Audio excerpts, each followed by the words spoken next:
Untuk analisis menggunakan Smart PLS, yang pertama kita lakukan adalah persiapan datanya terlebih dahulu. Nanti bisa dibuka client 3411 data dan data Smart PLS ini ya. Nah, ini di data ini nanti kita rubah dulu formatnya itu ke dalam format CSV. Nah, untuk membuat format CSV seperti ini caranya. Ini kita copy dulu ya. Nah, yang di copy hanya nama ini ya, dan ini skornya. Copy, kemudian klik file, kita buat file baru seperti ini, klik kanan, paste seperti ini ya, kemudian kita save.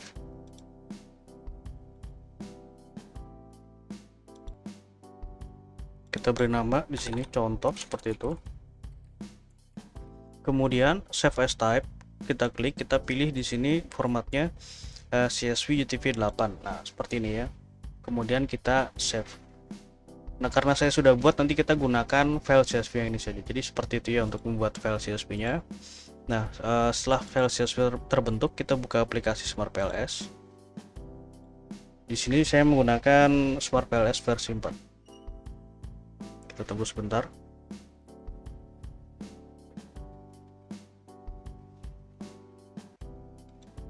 Nah, akan muncul tampilan seperti ini. Kita klik ini ya, New Project. Untuk nama, bebas kita tulis saja contoh seperti itu. Create. Kemudian ini, import data file. Nah, kita masukkan CSV yang sudah kita buat tadi. Ini ya, CSV-nya. Open.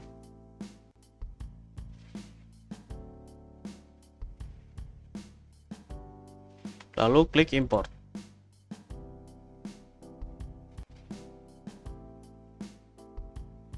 Nah, ini tandanya data sudah masuk ke dalam aplikasi Smart PLS. Ini kita bisa back, kemudian kita klik create model. Model type kita pilih PLSM. Untuk model name ini bebas ya. Kita tulis saja contoh seperti itu. Klik save. Nah, untuk selanjutnya kita masukkan indikator ini ke dalam lembar kerja sesuai dengan variabelnya.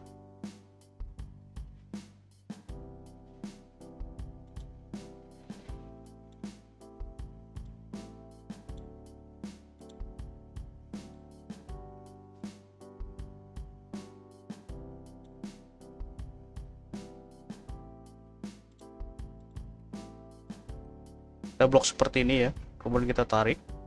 Nah, kita beri nama.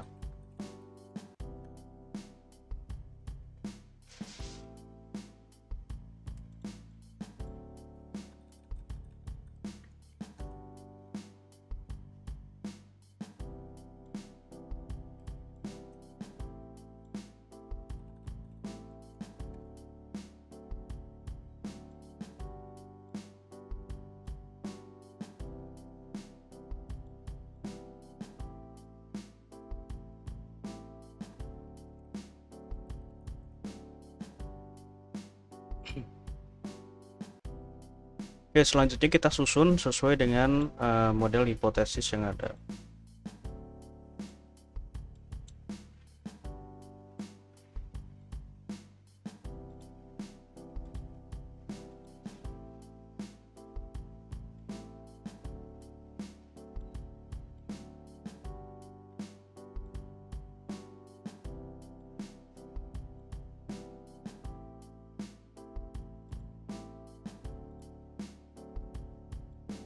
Nah, untuk menghubungkan garisnya kita gunakan ini ya, mode connect. Ya, seperti ini, lalu kita bisa klik save. Nah, untuk selanjutnya yang pertama kita lakukan adalah pengujian outer model dan inner model terlebih dahulu. Nah, karena ini datanya bukan menggunakan skala Likert ya, jadi untuk yang outer model ini digunakan sebagai untuk pelengkap saja ya. Jadi untuk hasilnya ini tidak usah dihiraukan, jadi ini untuk pelengkapan saja. Jadi nanti yang lebih ditekankan pada pengujian inner model dan uji hipotesisnya, karena datanya ini bukan menggunakan skala Likert. Nah, untuk pengujiannya seperti ini. Jadi kita uji outer dan inner model terlebih dahulu. Caranya klik calculate, kemudian PLS algorithm, lalu start calculation.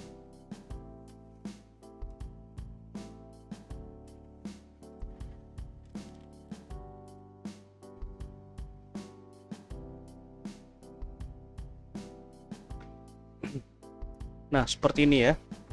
Nah, yang pertama kita lihat di sini adalah uji untuk ini, uji outer loading dan AVE. Nah, untuk outer loading kita lihatnya di sini. Nah, ini outer loading ini menunjukkan uji validitas ya. Nah, karena ini bukan skala Likert, jadi ini sebenarnya bisa diabaikan. Jadi untuk dikatakan valid itu nilainya harus di atas 0,7 ya. Ini ada beberapa yang di bawah 0,7 seperti itu. Jadi yang merah-merah ini tidak valid, namun ini kan bukan skala Likert, jadi bisa diabaikan. Nah, selanjutnya untuk nilai AVE kita lihat di sini, construct reliability and validity. Nah, ini ya. AVE ini harus di atas 0,5. Nah, ini masih ada yang di bawah 0,5. Kemudian kelompok alpha untuk nilai uji reliabilitas ini nilainya harus di atas 0,7. Ini juga sama ya, ada yang merah, bisa diabaikan. Oke, selanjutnya di sini uji HTMT. Nah, ini menggunakan diskriminan validity ya. Menggunakan diskriminan validity, nilainya yang digunakan adalah nilai heteroid monoid HTMT. Nah, untuk uji HTMT kita lihatnya di sini. Nah, diskriminan validity kita gunakan HTMT ini ya. Nah, kita gunakan yang modelnya seperti ini, yang model list, karena lebih mudah untuk dibaca. Nah, untuk nilai HTMT ini harus lebih kecil dari 0,9. Ini masih ada yang di atas 0,9 ya, maka ini terjadi masalah dalam pengujian diskriminannya. Nah, ini tidak apa-apa karena sekali lagi ini bukan data skala Likert. Nah, untuk pengujian inner model, nah yang pertama dilakukan di sini adalah uji collinearity assessment. Nah, kita gunakan di sini adalah nilai VIF-nya. Nah, untuk VIF kita lihat di sini ya. Nah, ini adalah nilai VIF-nya. Kita gunakan yang inner model yang matrix atau inner model list. Nah, ini saya biasa gunakan itu yang list. Nah, untuk VIF ini nilainya harus lebih kecil dari 5. Nah, ini ada yang lebih besar ya, lebih besar dari 5, tandanya warna merah. Nah, ini menandakan bahwa terjadi masalah multi collinearitas pada datanya, yaitu pada A dengan variabel reduksi dan C dengan variabel reduksi, seperti itu ya. Nah, untuk yang ini coefficient of determination atau R-square, kita lihat nilainya di sini di R-square ini. Jadi R-square ini menunjukkan besaran pengaruh variabel independen terhadap dependen secara bersama-sama. Contoh seperti ini. Nah, ini nilainya adalah 0,867. Nah, ini menunjukkan bahwa pengaruh variabel C, T, dan A sebesar 86,7%, sedangkan sisanya ya ini ya, sisanya 18,3% itu dipengaruhi oleh variabel lain di luar dari model penelitian ini. Nah, untuk uji chi-square nanti kita lakukan, kita lompat dulu ke uji ini ya, F kuadrat atau F square. Nah, kita lihat nilainya dari sini. Nah, ini F square. Nah, kita gunakan yang list supaya lebih mudah. Jadi untuk F square ini menunjukkan besaran pengaruh variabel independen terhadap dependen, tapi secara individu, secara sendiri-sendiri ya. Kalau R itu kan secara bersama-sama atau berkelompok. Nah, kita lihat di sini. A ke reduksi nilainya adalah 0,080. Nah, kita lihat di sini ya. 0,080 itu masuk ke dalam pengaruh yang memiliki kategori kecil. Nah, ini dilihat dari kriteria ini ya. Nah, ini karena ini kan lebih kecil dari 0,15, maka memiliki kategori yang kecil, seperti itu dan seterusnya. Dan untuk pengujian predictive relevance atau chi kuadrat, caranya seperti ini.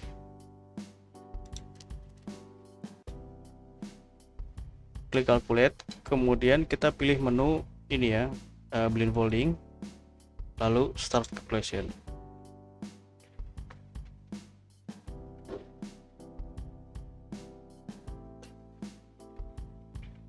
Nah, kita gunakan ini construct cross validated redundancy. Nah, yang kita gunakan nilai ini ya, nilai variabel reduksi. Nah, ini 0,735. Nah, jadi nilai ini ya, 0,735 ini menunjukkan predictive relevance, atau ketika data ini dilakukan penelitian ulang menggunakan model yang sama, maka hasilnya memiliki prediksi yang besar, artinya tidak akan jauh berbeda dari hasil yang sudah dilakukan ini. Nah, yang terakhir di sini adalah uji hipotesis penelitian. Untuk uji hipotesis caranya seperti ini. Oh ya, sebelumnya ini hasilnya bisa kita save ya. Jadi ada dua cara, kita bisa save di dalam aplikasi Smart PLS-nya, atau kita save di luar dari aplikasi Smart PLS. Nah, untuk di dalam aplikasi kita save-nya seperti ini, kita save ya. Ini ada tanda save. Untuk file name, ini kan pengujiannya bootstrapping, kita tulis blindfolding.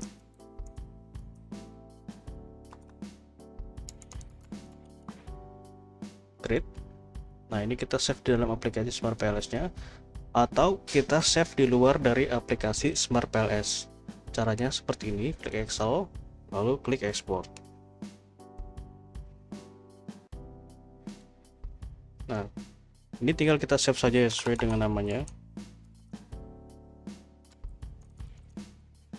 Lalu kita klik save. Jadi ini adalah save file yang sudah saya buat. Nanti hasilnya bisa dilihat seperti ini. Ini yang sudah saya kelompokkan sesuai dengan tahapan dan folder pengujiannya. Nah, seperti ini ya.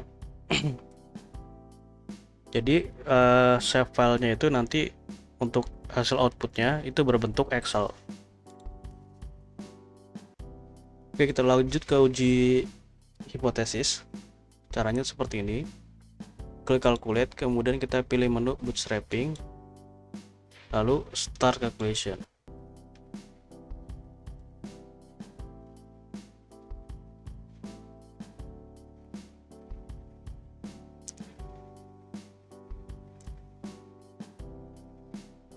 Nah, yang pertama kita lakukan adalah kita lihat nilai dari path coefficient ini ya. Jadi path coefficient ini merupakan pengujian hipotesisnya. Nah, yang kita perhatikan di sini ada dua nilai, yaitu nilai dari original sample dan p-value. Jadi original sample ini menunjukkan pengaruhnya itu positif atau negatif. Jadi kalau negatif itu nanti ada tanda minus seperti ini. Kalau misalkan positif itu tidak ada tandanya di depan. Nah, kemudian p-value ini menunjukkan apakah pengaruhnya itu signifikan atau tidak. Kita lihat di sini untuk A terhadap A ke reduksi ya. Pengaruh A ke reduksi memiliki pengaruh negatif tidak signifikan. T terhadap reduksi itu memiliki pengaruh negatif signifikan. Nah, seperti ini ya cara membacanya. Jadi untuk semakin tinggi nilai T, maka nilai reduksinya akan semakin tinggi, seperti itu cara membacanya. Jadi semakin tinggi nilai T, maka reduksinya akan semakin besar. Semakin kecil. Atau bisa juga sebaliknya, tergantung dari hipotesis yang ada. Jadi semakin kecil nilai T, maka nilai reduksinya akan semakin besar, seperti itu ya.